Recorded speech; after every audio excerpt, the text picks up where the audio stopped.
Hej tid, og derfor jeg viser til hvordan jeg kontorer og highlighter. Det en trend på nu som kører kring heimen, at når Kim Kardashian, hun får vise sine hemmelighet til sitt perfekte look i andlitinum. Så det snur seg om at vi får framhæva de punktene som vi gjerne vil framhæva, og så er det at hva skukker av det som vi gjerne vil smalka om. Så om de vil sitte hvordan jeg har gjort dette, så er bare at finne vi hvor jeg er. Først og fremst kører håret vekk fra andlitinum as always. Stor produkter alla möjliga ställen. Så jag börjar vi att fuktgöra huvudena. Det heter vitamin E face mist och det är moisture boost instantly refreshing. Men de väl att köra ta av huvudena och så börjar till att fuktgöra huvudena isna. Öliga väl. Och släpper undan att köra krem och. Så jag hade ofta det ska till att se man för det är avnämmer. Den heter klebrös inte till huvudena isna. Så så får jag köra en primer då, till alltid området jag köra en primer då, så att för det första, allt kör något gött. Det ska fram i sviran. Det är pilch primer oj. Så jag köra brudge händerna till att orka få det in i huvudena.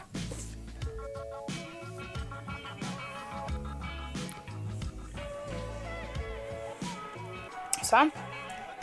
Som det såg så är det öliga kvitt anlite och myrskar i hals och till det blir självbrunnare och är kvar som oftast inte självbrunnare anlite att jag har imensk torrstö som här självbrunnare till vänster lägga sig myrskare och det här ser inte bättre ut tycker man.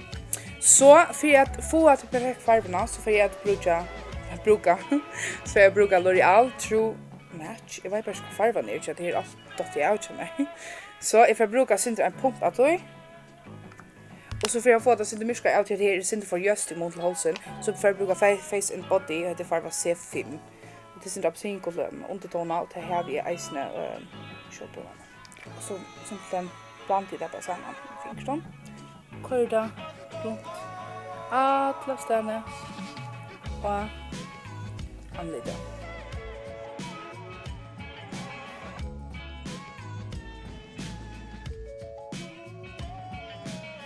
Och min svampar är självande fuktig.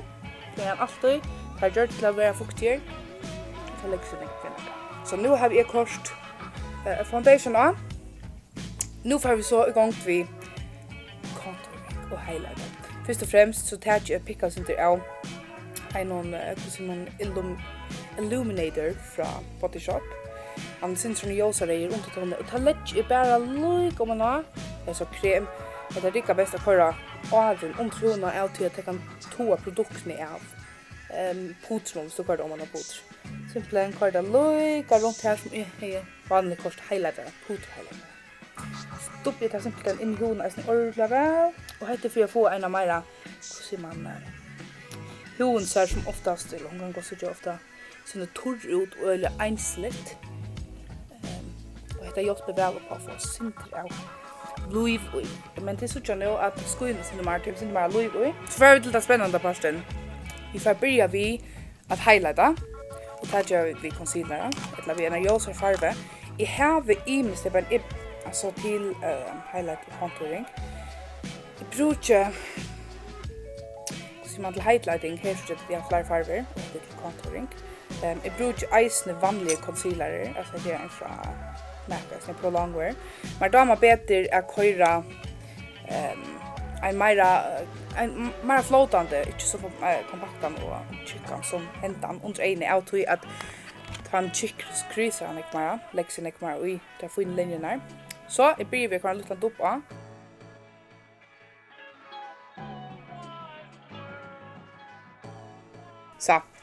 Så för jag lukka invis ner paletten så det sucha så jag brukar så på för när ölen är där domar. Jag får invis en lukka sin det golare farve. Köra bara lukka ut över under ena här med långt och halv concealer med det bara för att få en golan underton nästan.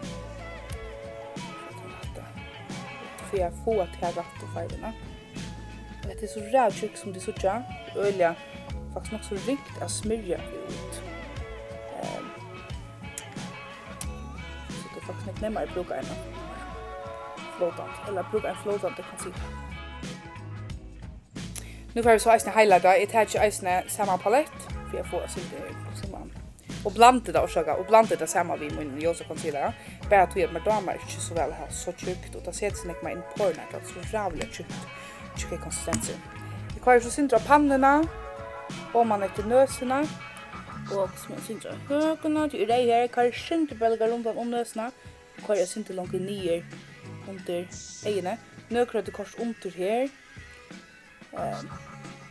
My dog bara så men nu har jag så just det. Eller too late for that. Så dopp är det simpelt in. Här så vi köra ljusa färger, det är det som vi gärna vill framhäva. Och heter är de punkterna som oftast som solen har rakt. Och vi vill gärna ljusna upp och framhäva under ögonen för exempel för att få det. Så ser man världen ut, större ögon och alltså för allt är röda väck. Och här så vi får köra myska färger, det är det som vi gärna vill köra skuggor, alltså vi vill minka. Alltså jag vill röna för klandra anlit, alltså jag vill köra det synar av av andlitinum. Where did it go? I miss you so. Tack. Vi får nu över till contouring. Det ser vi här så vi får att köra myska färger. Här har vi isen hetta palette. Är bara synses. Vet du? Alltså det är så tjockt, det är ordentligt läckert och då var så tjockt. Det är så gott till color correcting som det så gör en ordentlig gulfarve, en ordentlig rej. Det brukar man, alltså för color correcting det brukar då via visst då har öliga grön pigmenter i färgen eller öliga rej för exempel pigmenter så brukar då de motsatta färgerna av färgkjolen kallar man det, det är det som vi lärde ju. Det så ska man snett att säga att de motsatta av grönon så måste du köra rätt och för att få det här ja. Så jag visst du öliga rätt skor som ofta grönt då man ser det ofta i filmen och visst det ivast eller så vidare till det. Lägga mycket. Är för så att bruka sinter av sin här av panna till det är en tjockare men annars så brukar jag ett foundation från Body Shop. Det heter Caribbean Mahogany. Det är mer flotande. Det tar man bättre till det nämmer att arbeta vid, det nämmer att blenda ut och det ser mer naturligt ut.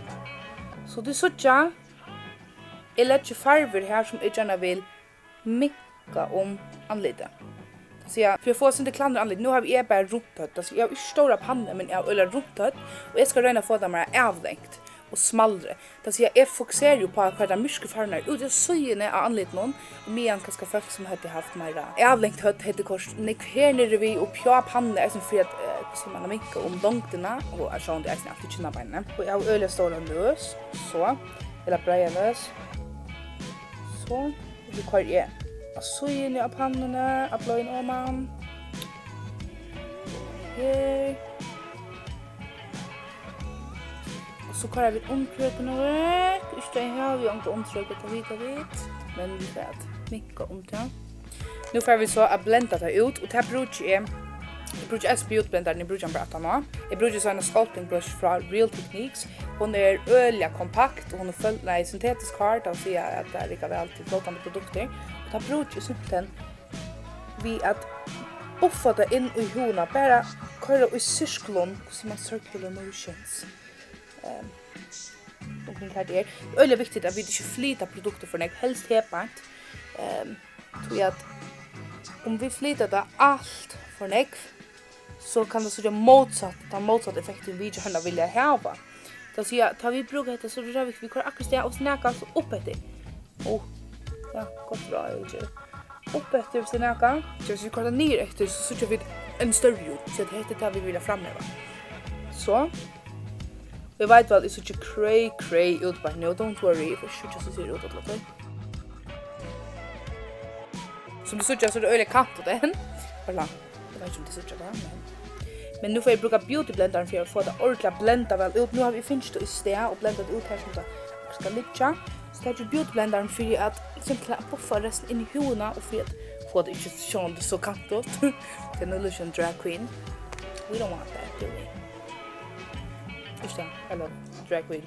I love drag queens, don't worry.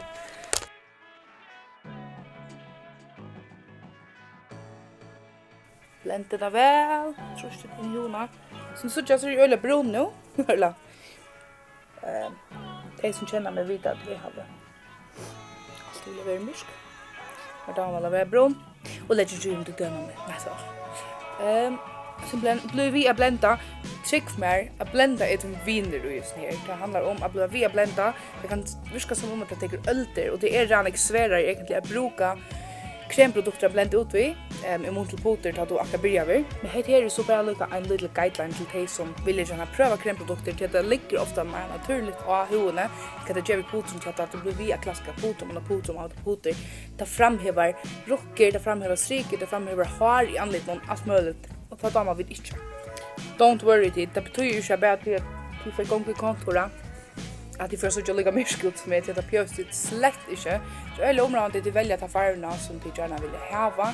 Ett anval var brun och de brukar mer myrska färger och ägstna imot till hållsen kommer. Vi får nu över till att sätta det hela. Tjocken som vi har gjort. Ta färger över vi har köra lästputer och fisk. Här som vi har varit kort ta ljusfärgerna. Jag brukar loose powder i färgerna milk från Makeup Store. Och tar beautyblendaren. Så blir en samlad produkt som det så jag kollar till undersökningar. Simpelthen trustar då såna slathering it on. Jag vet det så jag crazy ut but no, don't worry my friends. För should just open it. Så butter ut, visst jag kan join till som gärna vill. Helt vis. Det är här. Det är inte mer puder som det så jag så är det öliga fint. Det tar vi gärna ja.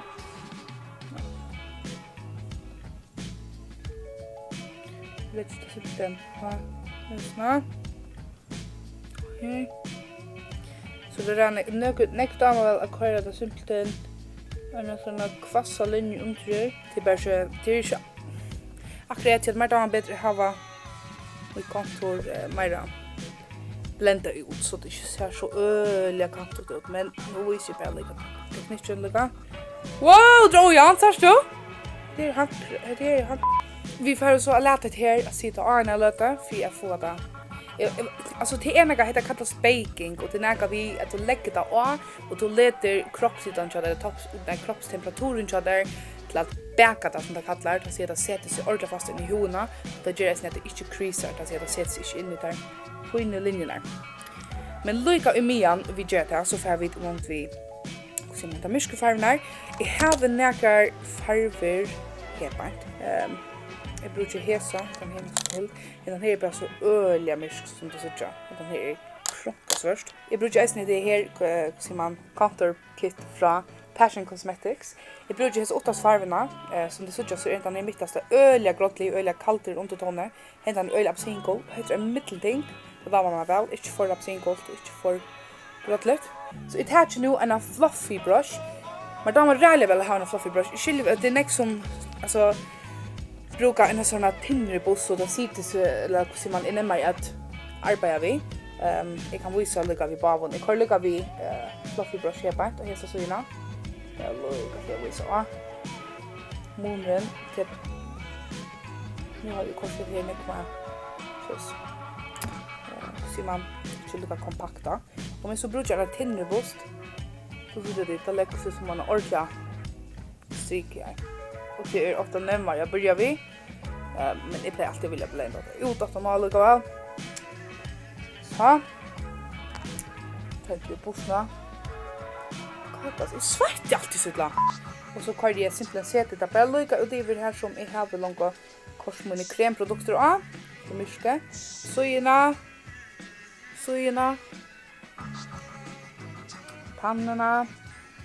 Stammar lika kvar som det egna låtsna. Här. Under. Fjärna omtryck. Så. Vi får så lycka att täcka och göra puder out. Det här gör vi simpelthen bara. Fjärna då. Så är det här med damer så väl att kontora mina nös. Det är för smalt mina nös. Det här är en fläta bust. En tunna fläta bust. Och det här är så med farve. Som jag tar här. Och teckna simpelthen linjerna och snåra benen ner efter. Så som jag gärna vill. Här nu som kommer som extra som man ska smaka. Simpelthen köra det upp och i äggna brukna här bak under. Så får de naturliga skuggan vid. Så. Vi tar så en större fluffy som man blender bort. Så tar vi simpelthen og blender det ordentlig vel av. Sørg for at det ikke noen produkter i forveien til å trykke meg til først. Som du ser så kantene ølige ekvislir inn. Man da har bedt å blende til fargen. Og det noe som damer vil ha det så skarpt, eller hva som man sier. Og det helt ok. Man da vil ha fargen av sin, det mer blender ut. Jeg tar ikke så lykke en blanding av øtlene fargen, at det mørke fargen. Fordi at dryga farvene om man har halsen så vi tar akkurat som farve av halsen som andlitinum. Så vi får så iver til kinnaret. Her lager vi så en farve fra Makeup Store. En øyder, Frozen Daiquiri. Øyelig pigmenter som passer på hvis det eier. Som er en produkt herfra. Tar på simpelthen bare lykke å legge om man har. Ikke det så ekvislett av til at vi tar noe sånn annet going on here. Vi får så over til highlight. I love it. Dette her så soft and gentle fra MAC. Hallo! Her er vi tro. Så. Det soft and gentle fra MAC. Og jeg tar så en sånn flata fanbus, som heter sånn som ødfoa og en som ofta sen en boost-sette, og ett också hva skal bruke det til, altså teknikkin i alt highlight. Annars så bruker jeg ofta i en sitte større, men den her er ikke mer kompakt, altså hun gjør noe nekk produkt til, eller at det legger øyne nekk produkter.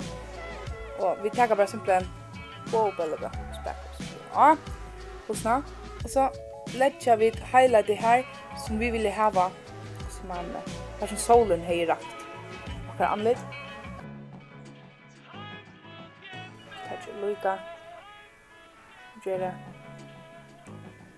nesten tippen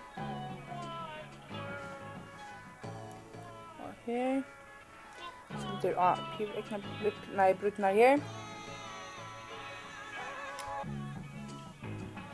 am I shining now? Er shining? Ordentlig så får vi så kører resten av sminken så I will be right back with you. Nu har vi så kort ekna vi bra til å si at nu mangler vi bare at sette sminkene, og derfor jeg bruker setting spray til. Jeg bruker Urban Decay All Nighter. Det er simpelthen spray i alt andre. Og la det ta toppene. Og man damer eisen vel å køyre 2 slø av til at jeg elsker eisene hele facemister fra Body Shop, til at jeg gjør en mer dewy look, da sier jeg mer skynende. Så jeg kører lykke en lite lavene. Så, la det simpelthen tottene. Så, dette er så til endelige lukket. Dette er så mye contouring og highlighter av rutina. Altså, bare kort ekne vi bra, og så er det klar til vikskiftet. Så om det var rundt annet som jeg ville bli kløn, så er bare at jeg som jeg gjør det. Neida. Så ja, jeg håper det er domta, og vånande for at jeg gjør det et thumbs up, og han skal filtre røttene. Så ja, vi ses neste måned.